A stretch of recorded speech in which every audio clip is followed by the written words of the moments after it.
दोस्तों, परियों की कहानियां बचपन में आपने जरूर पढ़ी और सुनी होगी। कहते हैं कि परियां बहुत ही सुंदर होती हैं और जिस पर मेहरबान हो जाए उसे माला माल बना देती हैं। इंसानों से इनके प्रेम पर भी कई किस्से सुनाए जाते हैं। तो किस्सों की दुनिया से आगे निकलते हुए एक ऐसी जगह की ओर चलते हैं जहां आज भी लोग परियां और वनदेवियों को देखने का दावा करते हैं। जी हाँ, धरती पर एक ऐसी जगह मौजूद है जहाँ पर परियां रहती हैं और अगर आप उन्हें पसंद आ गए तो आपको अपना भी बना लेगी।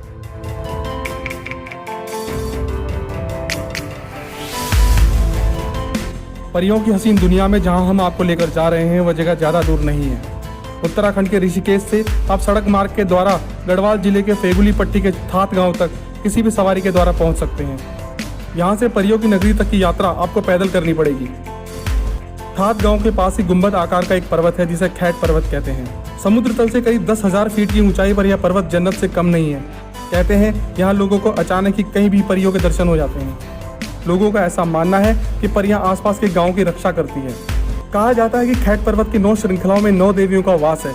माना जाता है कि यह 9 देवियां 9 बहनें हैं जो आज भी अदृश्य शक्ति के रूप में यहाँ निवास करती हैं। इसका अनुमान इसी बात से लगाया जा सकता है कि अनाज कूटने के लिए जमीन पर बनाए जाने वाली रुखली यहाँ दीवारों पर बनी है। टिहरी जिले में स्थित खैट पर्वत पर बने खैट खाल मंदिर में देवियों का प्रमुख निवास स्थान है। गढ़वाल क्षेत्र में वन देवियों को आछरी और मांत्री के नाम से जाना जाता है। मान्यता है कि यहाँ आछरियों को जो लोग पसंद आते हैं वे उन्हें मूर्छित करके अपने पास रख लेती हैं और अपने लोक में ले जाती हैं। खैट पर्वत के चरण स्पर्श करती भिलंगना नदी का दृश्य देखते ही बनता है। खैट गुंबद आकार की एक मनमोहक चोटी है। इस पहाड़ के आसपास और कोई पहाड़ नहीं है।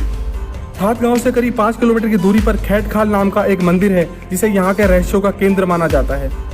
यहाँ परियों की पूजा होती है और जून के महीने में यहाँ पर मेला लगता है।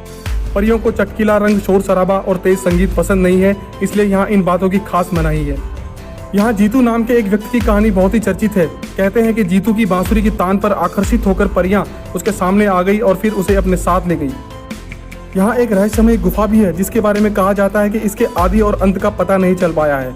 इस स्थान का संबंध महादेव द्वारा अंधकासुर और देवी द्वारा शुंभ निशुंभ के वध से भी जोड़ा जाता है। जो भी हो, यहाँ रहस्य और रोमांच का अद्भुत संगम है। अगर आप रोमांच चाहते हैं तो एक बार यहाँ की सैर जरूर करें। पर यहाँ मिले या ना मिले, लेकिन आपका अनुभव किसी परीलोक की यात्रा से कम नहीं होगा। दोस्तों, अगर भारत के कोने में स्थित आप भी किसी ऐसे ही स्थान का नाम जानते हैं तो हमें कमेंट बॉक्स में ज़रूर बताइए।